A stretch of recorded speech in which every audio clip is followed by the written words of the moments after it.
Arkadaşlar hepinize merhaba. Yine Düzce'deyiz. Hyundai özenlere çok teşekkür ediyorum. Test aracı sağladıkları için. Hyundai Tucson Elite Plus 4x4 dizel araçla birlikte olacağız. Güzel anlar bizi bekliyor muhtemelen. Detaylı bir test olacak. Her zaman olduğu gibi videoya başlamadan önce kanala abone olmayı ve videoyu beğenmeyi unutmayın lütfen. Anahtar tasarımımızla başlayalım. Şık güzel bir anahtarımız var. Anahtar üzerinden bagajımızı da açabiliyoruz. Peki anahtarın nasıl özellikleri var? Araca yaklaştığımızda veya uzaklaştığımızda kapıları otomatik olarak kilitlemiyor. Buradaki düğmeye basmak suretiyle aracın kapılarını kilitleyip açabiliriz. Kumanda düğmesinin açma tuşuna uzun süre bastığımızda camlarımız da açıyor. Sunroof'u açmıyor. Ben sunroof'u bilerek açık bıraktım. Bakalım ne olacak? Kapatma tuşuna uzun süre bastığımızda camlar kapanıyor. Sunroof açık kalıyor. Bu bilgiyi vermiş olalım. Şimdi hemen tasarıma geçelim. Geleceğin YouTube fenomeni Ali Aras'la birlikteyiz. Çekim yaparken beni izliyordu. Benim de hayalim YouTuber olmak dedi. Hoş geldin. Hoş bulduk. Kanala da hemen abone oldu. Çok teşekkür ederim desteğin için. Ne demek abi görev? İlgi alanların ne? Görevin değil, sağ olasın. Abi benim ilgi alanım futbol. Lisanslı topçuyum.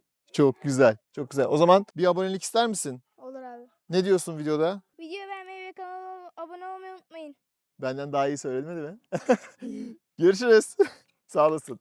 Biliyorsunuz Hyundai Tucson makyajlandı ve makyaj sonrasında daha güncel, daha dinamik hatlara sahip oldu. Ön tarafta Hyundai logosunun siyah olduğunu görüyoruz ve altta ekleme bir aksesuarımız var. Bu da çok şık durmuş. Sol tarafta ve sağ tarafta havalandırma girişlerimiz var. Ön taraftaki gündüz farlarında çok güzel gözüktüğünü söylemek istiyorum. Motor kaputunun üzerinde de yine güzel bir hattımız bulunuyor. Ön tarafta park sensörleri sol tarafa doğru uzanıyor ve güzel bir detay, çamurluğa kadar neredeyse geliyor. Ön tarafta bir de kameramız bulunuyor. Yan tarafta fren disklerini soğutmak için hava çıkışımız bulunuyor. Lastikler Continental Premium Contact 6. Lastik ölçümüz 235/50/19. Bakalım fren performansı nasıl olacak? Fren testi şimdi.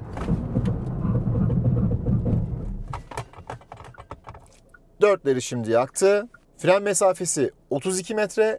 Rekor kırdık arkadaşlar. Yan tarafa geldiğimizde aynalar üzerinde kromaj parçalar güzel duruyor. Dönüş sinyali ve alt tarafta 360 derece kamera sisteminin kamerası bulunuyor. Tabii ki ön tarafta hemen Hyundai logosunun altında da kameramız bulunuyor. Paylaşıyorum plakanın altında da radarımız bulunuyor. Hemen yan tarafa geldiğimizde güzel çizgilerin olduğunu görüyorum. Özellikle kapı üzerinde farklı güzel desenler var. Ütü çizgileri var. Dikkat ederseniz ayna açılarak karşılama yaptı. Fakat böyle düğmeye basmamız gerekiyor. Keşke otomatik olarak açılsaydı dedim. Yukarıda büyükçe kocaman bir panoramik cam tavanımız var ve balık sırtı anten de çok güzel duruyor ve buradaki piyano siyahı detaylar da çok güzel durmuş. Araca yandan baktığımızda üst tarafta kromaj bir hat kapıların üzerinden arkaya doğru gidiyor ve orada şöyle güzel bir hareket yapıyor. Yine bu araca özel aksesuar olarak basamak eklenmiş ve tabii ki güzel durmuş. Arka taraftaki yalıtımın da iyi olduğunu söylemek istiyorum. Yakıt deposu 56 litre hacminde. Yine arka tarafta boylu boyunca uzanan stop lambaları bulunuyor. Üst tarafta 3. stop lambamız ve sileceğimiz nerede? Silecek güzel bir şekilde gizlenmiş. Alt tarafta bakın şurada. Belki gözükmüyordur bile, kameraya yansımamış olabilir. Geri görüş kameramız burada. Bunun sileceği yok fakat ben temizledim tabii ki. Yine tampon eklemeleri bulunuyor. Sağ taraftaki egzoz çıkışlarımız gerçek fakat sol taraf sahte arkadaşlar. Keşke her iki tarafta gerçek olsaydı dedim ve gerekmedikçe lütfen sis farlarını kullanmayalım diyelim. Aracın altına baktığımızda bağımsız süspansiyonu görüyoruz ve bakın susturucu burada bulunuyor. Bu araç 4x4 olduğu için arka diferansiyel ve bağlantıları burada güzel bir şekilde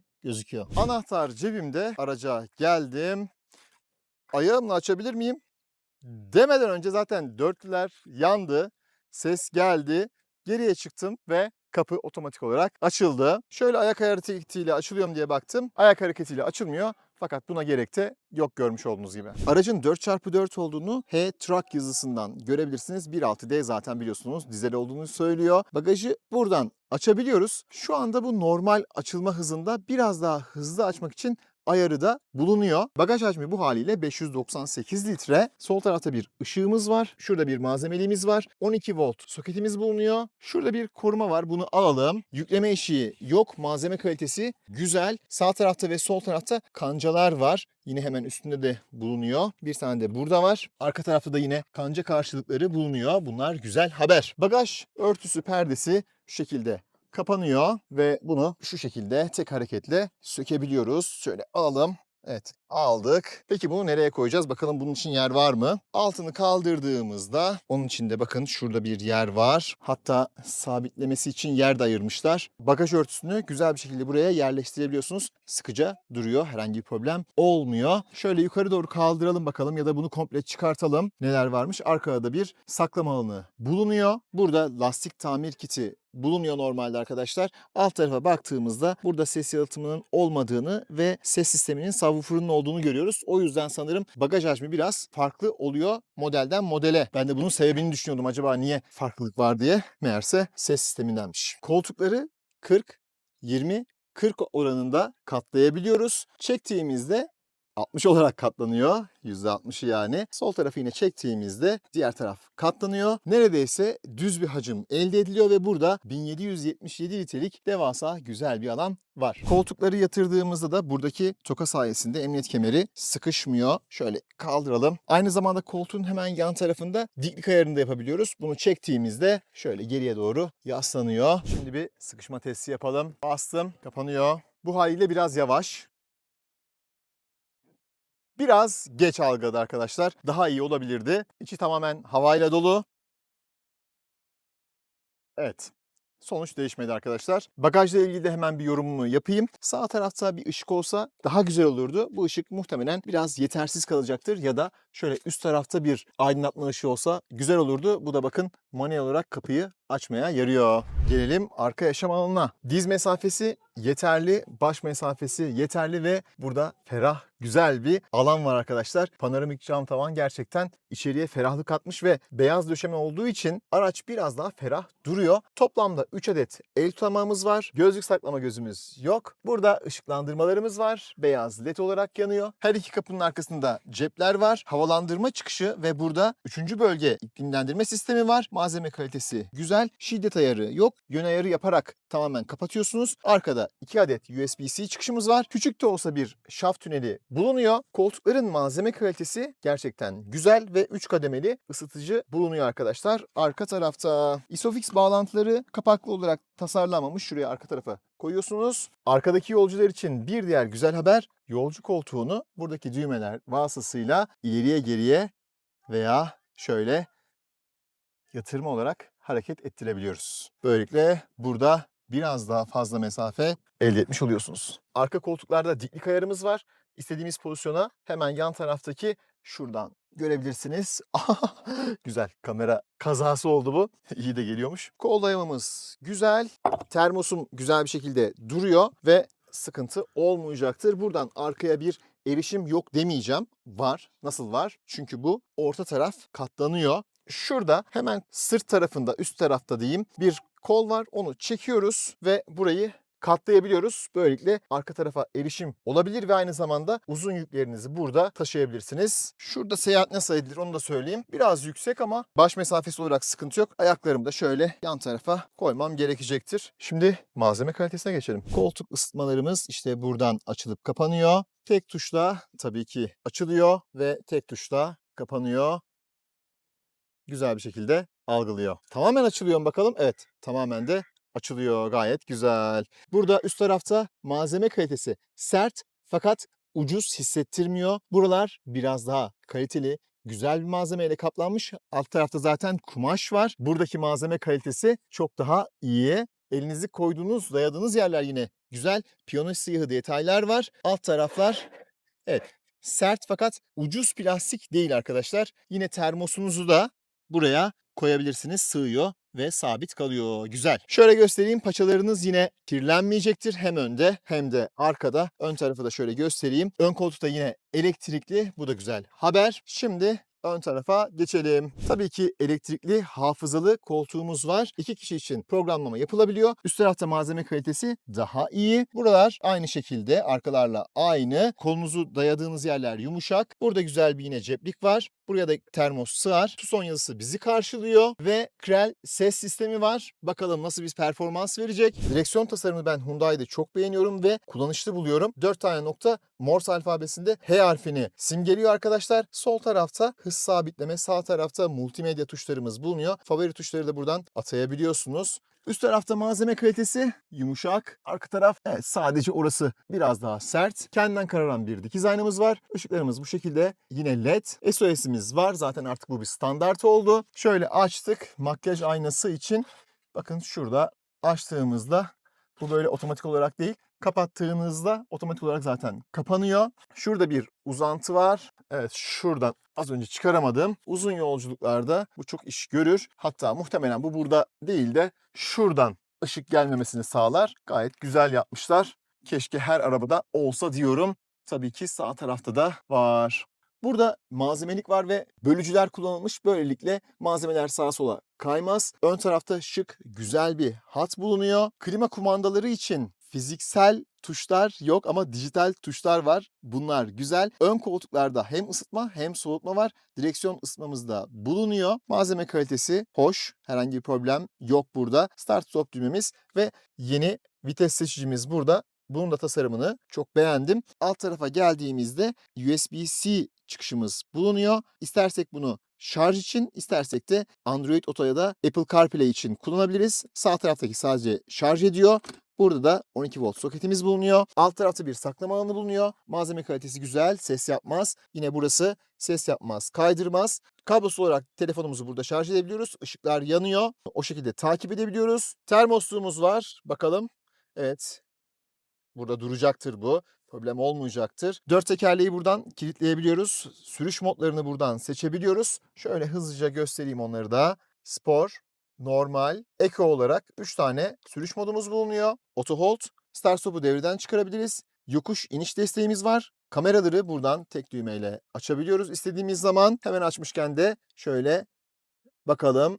Aracın ön tarafı, arka tarafı 360 derece görebiliyoruz. Döndürme yapabiliyor muyuz? Evet yapabiliyoruz. Bu da güzel. Bakalım ön tarafta simüle ediyor mu?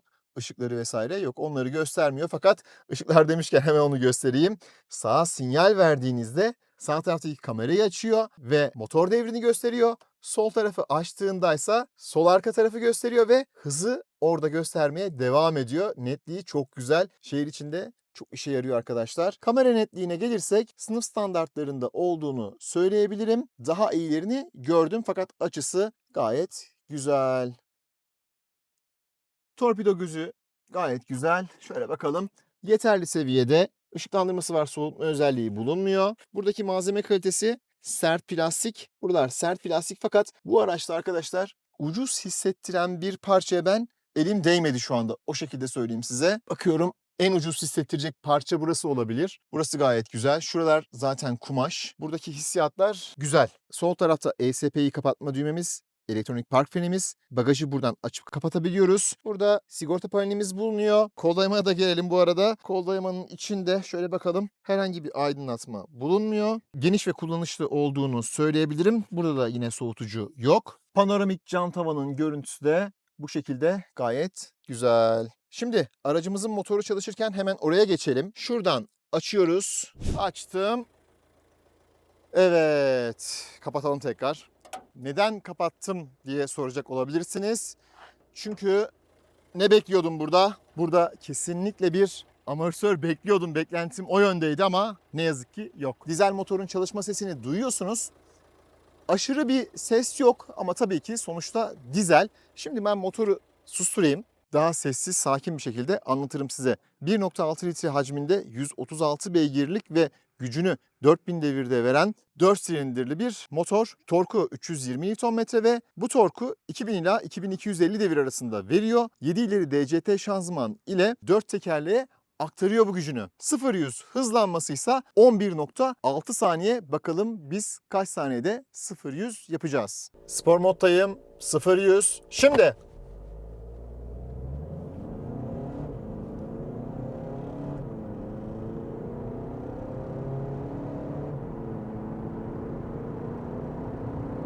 ...0-100 11.17, doğrulanmış zaman 11.49, fabrika verisine çok yakın. Arka tarafın güzel bir şekilde kapatıldığını görüyorum. Bakın sol taraf ve sağ taraf, çamurluğun hemen üst tarafı güzel bir şekilde kapatılmış. Yalıtım yapılmış. Burada çubuk haricinde bir eksiklik göremedim. Yine ön panelde gayet güzel bir şekilde kapatılmış. Keşke burada amortisör görseydik dedim. Şimdi gelelim en sevdiğimiz kısma, yani sürüş kısmına. İniş çıkış desteği vardı. Koltuk geriye gitti. Rahat bir şekilde bindim. İleri geldi ve tabii ki hafızalı olan pozisyonuna geldi. Aracı çalıştırmadan önce hemen kısa bir bilgi vereyim.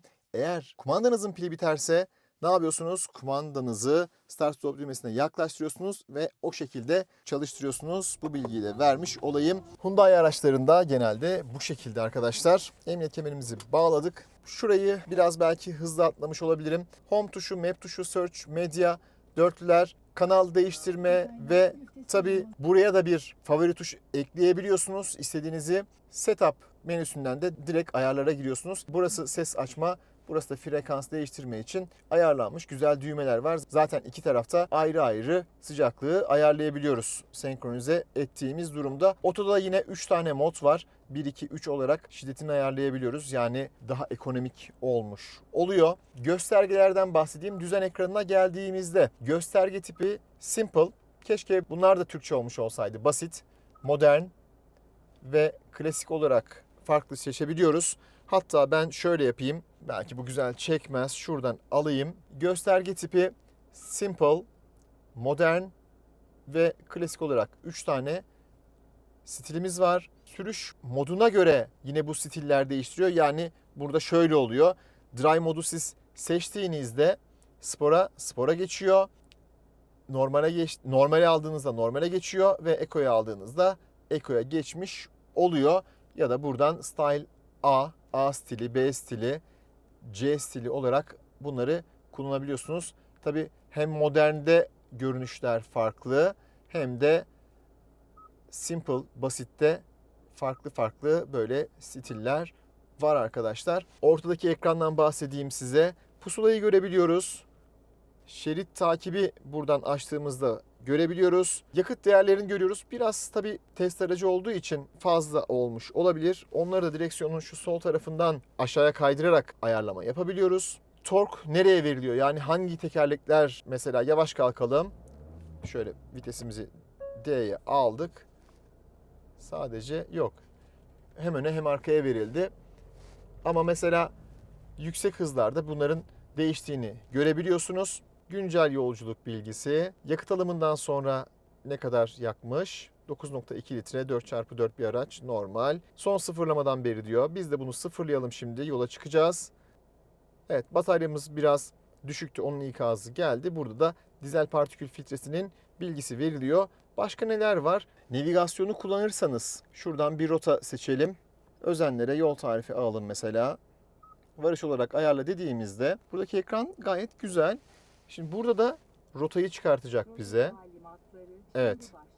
Burada nereye gideceğimizi bize gösteriyor. Bu da güzel. Apple CarPlay'de bu var mı ona da bakacağım. Şimdi ben bunu iptal edeceğim çünkü bunu görmek çok istemiyorum. Hızı yeterli, güzel. Burada bir problem yok. Bu arada direksiyon üzerindeki bu tuşların hissiyatı gerçekten güzel.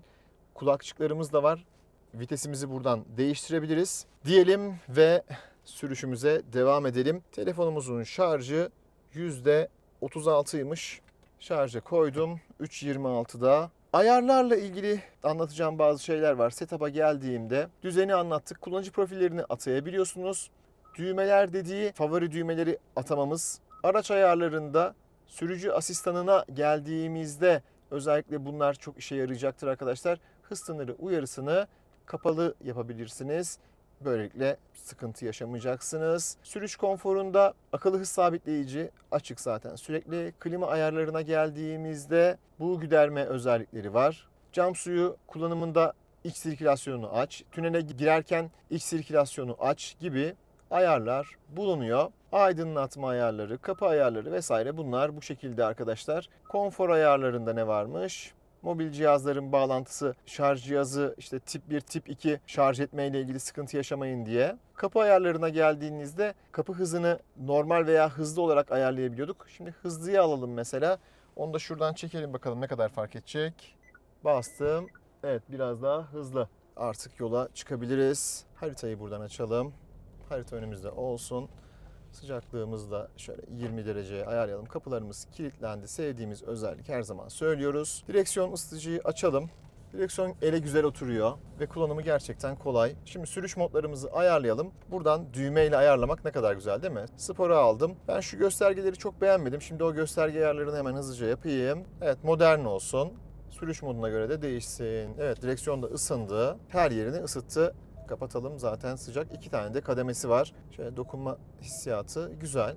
Burayı kullanırken de elinizi şuraya dayayıp böyle biraz yardım alma ihtiyacınız olabilir. Eğer menülerle ilgili böyle biraz sıkıntı yaşıyorsanız. Şu anda tabelaları okumayacaktır. Tüm sistemler kapalı olduğu için onu yine buradan ayarlara gelip araç ayarlarına geldiğimizde sürücü asistanına gelip buralara işte hızlı tuşu buraya atayabilirsiniz. Bilgi olarak kalsın.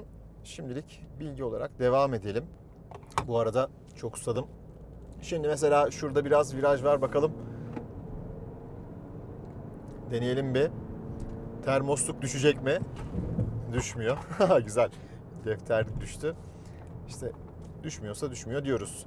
Şuradan viteslerimizi değiştirebiliyoruz. Bu gayet güzel. Şimdi sakin sakin gidelim. Sürüş modumuzu şehir içi için Eko'ya alalım. Böyle devam edelim.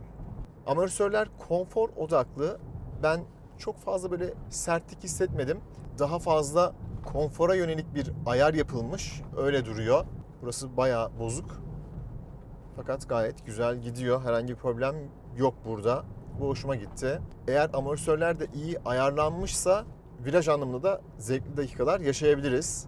Görüş açısı olarak gayet güzel. Ön tarafta herhangi bir problem yok. Koltuğum benim şu anda en alt pozisyonda olmasına rağmen motor kaputunu görüyorum. Biraz daha alçakta oturmak isterdim. Tabii bu benim tercihim. Siz muhtemelen yüksek bir araç aldığınız için yüksek oturma pozisyonunu seveceksiniz diye düşünüyorum. Arkada herhangi bir problem yok. Görüşle ilgili problem yok. Zaten görüşle ilgili şöyle bir güzellik var.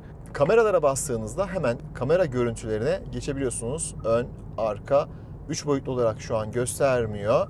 Ya da sinyal verdiğinizde çok güzel bir şekilde aracın arka tekerleğine kadar görebiliyorsunuz. Bu gerçekten hoş, güzel, kaliteli olmuş. Şimdi Apple CarPlay'e bağlanalım. Haritamızı açalım.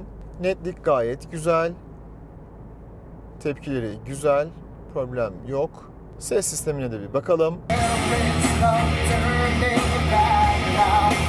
Çok güzel bir ses sistemi var arkadaşlar. Birkaç ayar yaptım. Ayarları da mutlaka yapın. Gerçekten iyi bir ses sistemi. Ben iyi ses sistemi olan araçları ayrı bir seviyorum. Çok güzel. Kablosuz şarj ile ilgili şunu söyleyeyim. Gelirken biraz bakmıştım. Ara ara telefonda kullanacağım. Kablosuz şarj çok hızlı değil. Kablolu şarj biraz daha hızlı. Evet, gayet güzel şarj ediyor. O konuda problemimiz yok. Direksiyon asistanını buradan açtık. Hız sabitlememizi açtık. Öndeki araçta olan mesafemizi ayarlayalım şimdi. 4 tane ayarı var. Süratimizi 70'e ayarladık. 70'e ayarladığımızda evet, çok fazla böyle bir panik yapmıyor. Hızlanması gayet konforlu. Sol tarafa geldik. Önümüz açıldı. Tekrar hızlanmaya devam ediyoruz. Sağ taraftan bakıyorum, sol taraftan bakıyorum. Gayet güzel bir şekilde ortalıyor. Ortalaması güzel. Direksiyona müdahale etmezsek ne olacak onu görelim şimdi. Ellerinizi direksiyonda tutun dedi. Ortalama sistemim devam ediyor. Hız uyarısı bu arada geldi. Önümde böyle bir sağa sola gidiyor. Muhtemelen orayı görmeyebilir dedim. Evet, orayı da gördü aslında. Şöyle ben müdahale ettim, düzelttim. Şimdi tekrarlıyoruz müdahale ettiğimiz için. Direksiyonu tutun dedi, tutmayacağım. Ortalamaya devam ediyor. Ellerinizi direksiyonda tutun diyor. İkinci ikaz geldi, sesli ikaz geldi. Evet, LFA şerit takip asistanı iptal edildi diyor. Bu saatten sonra artık şeridin içinde tutuyor fakat şeridi ortalamıyor arkadaşlar. Bu eğer siz müdahale etmezseniz devam edip gidiyor. Kırmızı ışıklar var. Şimdi duralım.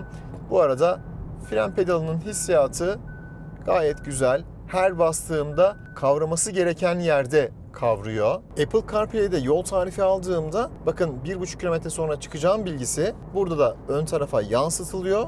Bu da gayet güzel. Eğer haritayı kullanırsanız harita bilgisi ön tarafa daha güzel bir şekilde yansıtılıyor. Şimdi onu da göstereyim. Hangi şeritte olmam gerektiği ve bir sonraki dönüş bilgisi de yine burada önüme yansıtılıyor. Kendi haritasının böyle artıları var. Apple CarPlay'i de kullansanız yine problem değil. 90 1600 devir 47 desibel. 100 1800 devir 49 desibel. 110 2000 devir 51 desibel. 120 2200 devir 52 desibel. Sessiz bir kabindeyiz. Ölçümleri de sessiz asfaltta yaptığımızı belirtmek isterim. Spor moddayım. 0-100. Şimdi.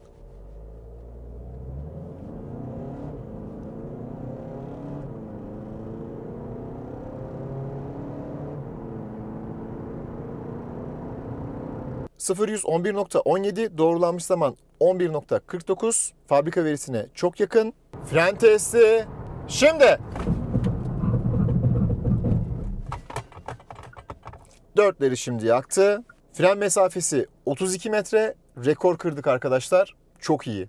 Şimdi buradan gaz fren yaparak bir 0-100 daha yapacağım. 0-100, şimdi!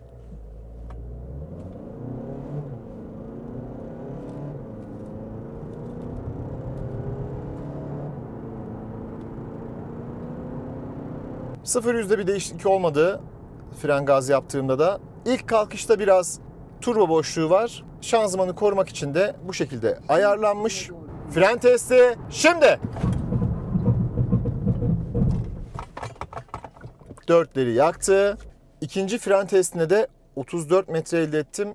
Çok iyiydi arkadaşlar. Fren testi olarak gerçekten araç aşırı güven verdi desem yeridir. Bu segmentte, bu ağırlıkta 35 metrenin altını ölçmemiştim. 80-120 ara hızlanma şimdi.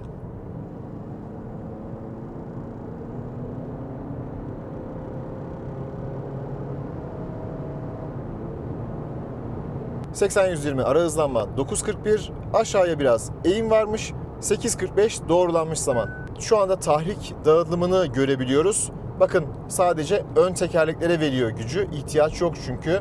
Biraz gaza basıyorum, yine ön tekerleklere vermeye devam ediyor. Eğer tamamen basarsam daha fazla ön tekerleklere, sonra da arka tekerleklere bir miktar güç veriyor. Fakat daha fazla hep ön tekerleklerle gidiyoruz. Çünkü ihtiyaç yok. Kurgöl Tabiat Parkı'na doğru tırmanış yapacağız arkadaşlar. Burada aracın performansını göreceğiz.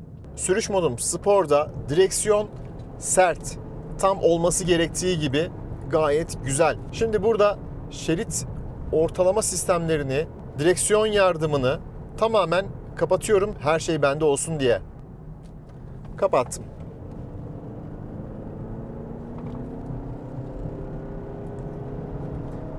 Tam gaz bastım. Evet, yeterli bir güç var. Fakat biraz daha fazlasını insan istiyor. Şöyle geldim. Kimsenin olmadığını gördüm, bastım. Gayet güzel. Yanal tutuşu iyi.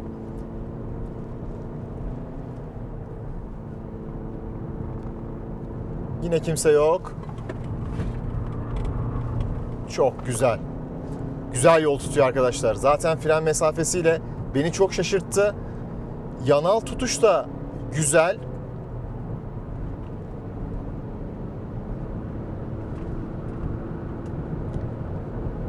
ESP'nin sert bir müdahalesine rastlamadım.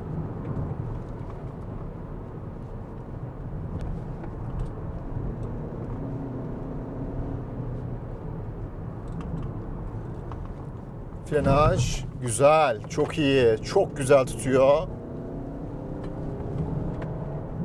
Sadece şunu söyleyeceğim.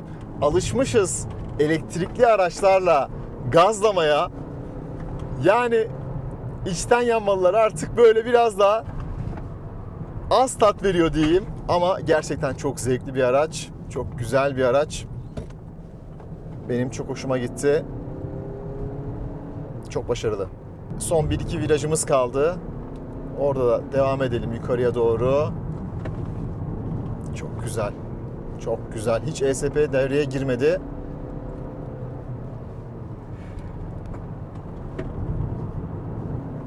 Direksiyon tepkisi de güzel.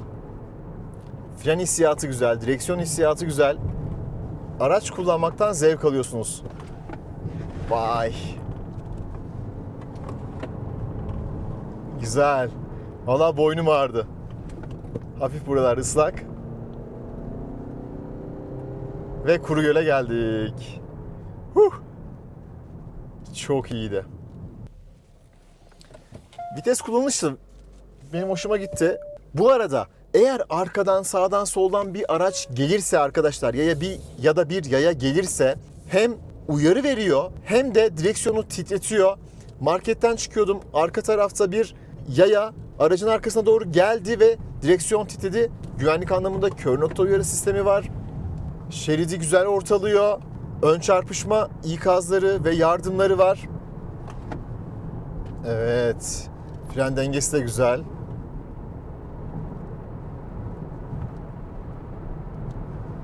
Bayır aşağı inerken de problem yaratmıyor.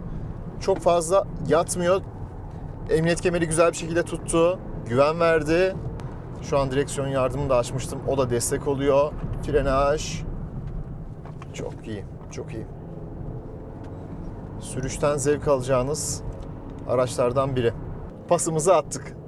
Tabii bu bize yakıt olarak gelecek. Test sürüş olarak 10.2 litre. Biraz yüksek tabii ki test tüketimi olduğu için böyle ve 4x4 olduğu için böyle arkadaşlar. Evet, bir fren testi daha yapmak istiyorum arkadaşlar. 32 metre çünkü beni gerçekten çok şaşırttı. Fren testi şimdi. Çok güzel durdu. Hemen hemen aynı yerdeydik sanırım. 33 metre. Gerçekten arkadaşlar çok iyi. Yani ben bu zamana kadar 32 metreyi hiç görmedim. 33 metreyi hiç görmedim. Çok güzel. Çok başarılı. Tebrikler. Ne diyeyim? İyiyse iyi, kötüyse kötü. Biz de böyle. Bolu'ya yol tarifi alalım ve ADAS sistemlerini orada deneyelim. Bu arada yukarıdan şöyle aşağı kaydırdığınız zaman yine hızlı erişim tuşlarınız var. Bu da bilgi olsun. Bolu Dağı'na çıkacağımız için tabii ki yakıt sarfiyatımız da artacak. İleride güzel bir viraj var. Burası zaten tek şerit. Buraya şöyle 50 ile girelim. Amacımız sistemi görmek, denemek. Güneş de karşıdan vuruyor. Zor. Evet. Güzel. Evet burası, evet bıraktı. Bıraktı, okumayı bıraktı.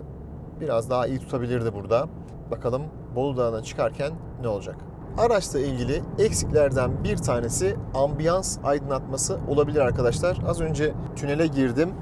Yoktu. Şurada sadece ambiyans aydınlatması var. Yan taraflarda yok. Olsa biraz daha iyi olabilirdi diye eklemek istiyorum. İleride kırmızı ışıklar var. Şöyle kötü bir durum oluştu. Frene basmıyorum. Basmıyorum.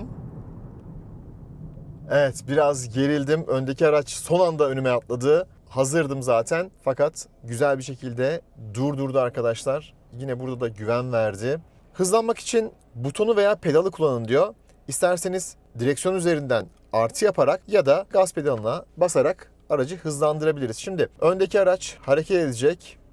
Bekliyoruz onu. Hareket etti. Bir uyarı geldi mi? Geldi ve zamanında geldi. Düğmeye bastım. Konforlu bir şekilde şu an konfor modundayım. Normal moddayım daha doğrusu. Hareket etmeye devam etti. Araç biraz yavaşladı. Ben de yavaşladım. Ayrıldı. Tekrar devam etti. Bir kontrol edin dedi çevrenizi. Arkadan da araç biraz hızlı yanaşmış olabilir o esnada.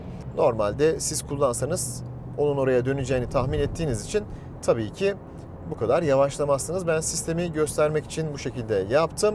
Kör nokta uyarı sistemi güzel çalışıyor. Hem ön tarafta bir bilgilendirme hem de ayna üzerinde bir bilgilendirme yapıyor. Eğer orada araç varsa direksiyon titriyor ve sesli ve görsel uyarıyı yapıyor.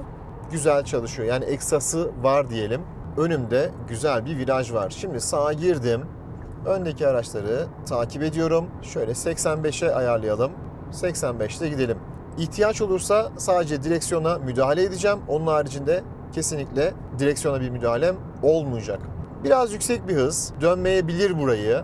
Biliyorum. Fakat limitlerini görmek için deniyorum arkadaşlar. Evet, direksiyonu tutmamı istedi. Tuttum, bıraktım. Güzel. Döndü. 85'te döndü. Çok iyi. Harika. Hafif böyle bir şeridi ortalamada böyle bir küçük kusuru vardı. Yine 85'te devam ediyorum. 84'le devam ediyorum. Gayet güzel. Güzel dönüyor. Şeridi ortalıyor. Tekrar tuttum bıraktım. Önden güneş geliyor. Şeridi ortalamaya devam ediyor. Gerçekten iyi. Şimdi sola doğru viraj var. Burada sol şeride geçeceğim. Daha emniyetli olması için süratimi de 80'e ayarlayacağım. Burası gerçekten çok zor arkadaşlar. Hatta 75 yapalım. Evet, 75 yaptım. Direksiyona son müdahalemi yaptım, bıraktım. Güneş karşıda olmasına rağmen evet. Tabii burada artık direksiyonu tutmasaydım sola doğru gidecekti. Tabii ki arkadaşlar tam otonom sistemler değil. Fakat hala güzel, yani şöyle söyleyeyim size, test etmiş olduğum araçlar içerisinde en iyi araçlar Hyundai ve Kia grubu. Otonom sürüşte çok iyi. Çinliler de bu usta çok iyi arkadaşlar. Gayet zorlu bir test. Tekrar sağ şeride geçiyorum. Süratim 75. Sağlı sollu virajlar var. Sonra bir çay molası veririm. Bakalım görecek mi? Yakınım direksiyona sadece. Çok güzel gördü. Çok güzel ortaladı. Evet, çok iyi. Gerçekten çok güzel. Bu sefer sol şeride geçiyorum. Sağ şerit müsait olması için ve burayı daha önce de 60'ta denemiştim. Burası bayağı zor. 60'ta deneyeceğim bakalım. 60'ta dönebilecek mi? Daha bile hızlı geldik. Çok iyi. Evet, biraz sola geldi. Ondan sonra bocaladı. Arkadaşlar direksiyonda da mesela şu anda titremeyle beni uyardı. Şeridin dışına çıktığım için. Araç ADAS sistemleri anlamında bana güven verdi. Benden geçer not aldı fazlasıyla. Son bir viraj. Yine 60. Keskin burası. Ellemiyorum. Tuttum bıraktım ikaz gitsin diye. 60 da çok güzel dönüyor. Ortalamasını da iyi yapıyor. Gayet başarılı. Önüme araç geldi, onu gösterdi. Şimdi beni az çok tanıyorsanız Türkçe konuşmaya dikkat eden bir insanım. Fakat İngilizce de biliyorum. İleri düzeyde biliyorum aslında. Peki sözü niye buraya getirdim? Ondan bahsedeyim. Hemen bakın, uyarı geldi. Setup'a girdik. Araç, sürücü asistanı, hız sınırını kapattık. Güzel. Evet, sözü niye buraya getirdim? Hyundai Tucson olarak adlandırılıyor arkadaşlar. Tucson yanlış bir tabirdir. Peki Tucson ismini nereden alıyor?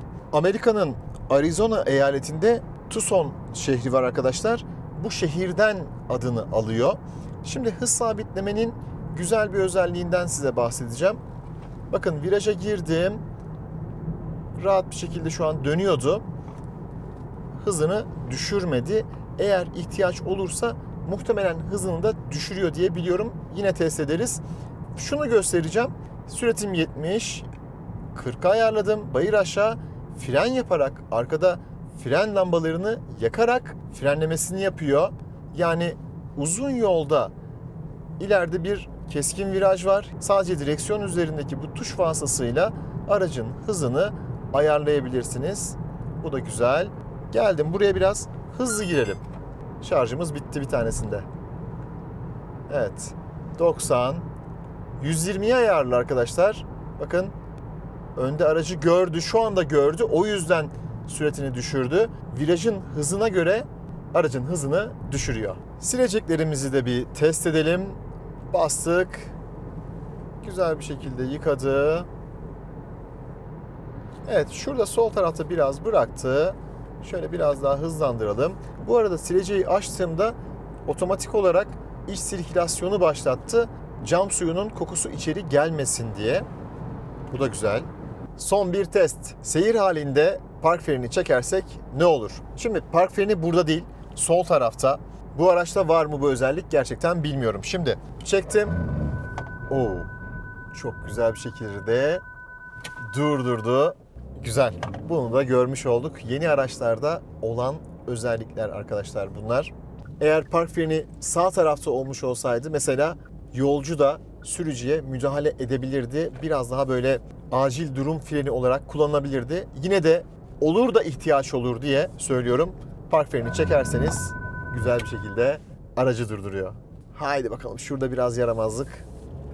Gün batıyor. Evet, söylemeyi unuttum. Araçta uzun far asistanı da bulunuyor arkadaşlar. Oto konumunda aşağıya ittirdiğinizde bakın şurada sağ tarafta oto yazısı çıktı. Karşıdan bir araç geldiğinde kısa hüzmeli farlara geçiyor. Bunu test etme imkanım olmadı çünkü eve gideceğim. İstanbul'a döneceğim. Evet, şimdi pillerimiz bitmeden hemen videoyu sonlandıralım. Fren mesafesiyle şu ana kadar ölçmüş olduğum en iyi fren mesafesini elde ettim. 32 metre. Daha sonra inanamadım, birkaç defa yaptım. 33 ve 34 metreleri gördüm. Çok iyi. ADAS sistemleriyle gerçekten çok iyi. Direksiyon hissiyatı, fren hissiyatı çok güzel. Öğlenden beri kullanıyorum aracı. Akşam oldu. Herhangi bir problem yok. Sürüş kalitesi anlamında gerçekten araç çok güzel. ADAS sistemleri ile ilgili belki de bu sınıfta liderliğe oynayacak bir markadan bahsediyoruz. Hyundai ve Kia bu hususta gerçekten iyi arkadaşlar. Elbette bir tam otonom sürüşü yok. Fakat güvenliğini de her zaman size hissettiriyor. Ses sistemi harika. Hele ki bu pakette çok hoşuma gitti. Mutlaka bence olmalı. Bagaj yeterli, görüş güzel. Üst tarafın bu şekilde olması ayrı bir güzel. Yani cam tavan harika bir ferahlık veriyor. Kötü olarak sayacağım, eksi olarak sayacağım hususlar, ambiyans aydınlatması araçta olabilirdi. Gözlük saklamak için bir yerimiz yok. Tabii bir sürü yer var ama olabilirdi. Burada bir el tutamağı aradım. Yine olabilirdi. Hani offroad vurgusundan dolayı bunu söylüyorum. Motor kaputunda amortisör olsa harika olurdu. Benim kullanmaktan zevk aldığım bir araç oldu arkadaşlar günün sonunda ve malzeme kalitesi, kullanım kolaylıkları, ekran kalitesi gerçekten yerinde, sınıf standartlarını karşılayan bir araç. Şimdi ne yaktık? Ondan hemen bahsedeyim. Tabii ben bastım, yalan yok. İyi bastım. Son sıfırlandığından bu yana, yani ben aracı teslim aldığımdan bu yana Bolu çıktık, geldik. Evet, gerçekten performanslı sürüşler yaptık. Yine Kurgöl'e çıktık. 13 litre. Fazla mı? Fazla arkadaşlar. Yani az diyemem, test ediyorum diye. Yakıt alımından sonra, yani son 180 kilometrede 10.7 litre. Yani siz bu aracı sakin kullanırsanız şehir içerisinde 8 litre civarında bir yakıt yakarsınız diye tahmin ediyorum. Uzun yolda yine 5.5 litre minimum görebileceğiniz rakamlar. Eğer 4x4 alırsanız şehir içinde 1 litre fazla yakmayı göze alın. 4x2 de biraz daha ekonomik olacaktır. Evet, şarjlar bitti, piller bitti. Ben de yoruldum. Tek kameraya kaldık. Hyundai özenlere çok teşekkür ediyorum. Sorularınız varsa mutlaka yoruma bırakın. En kısa sürede cevaplandıracağım. Bir sonraki videoda görüşünceye dek hoşça kalın, sağlıcakla kalın. Ah, bırakmıyor. Bırak lan.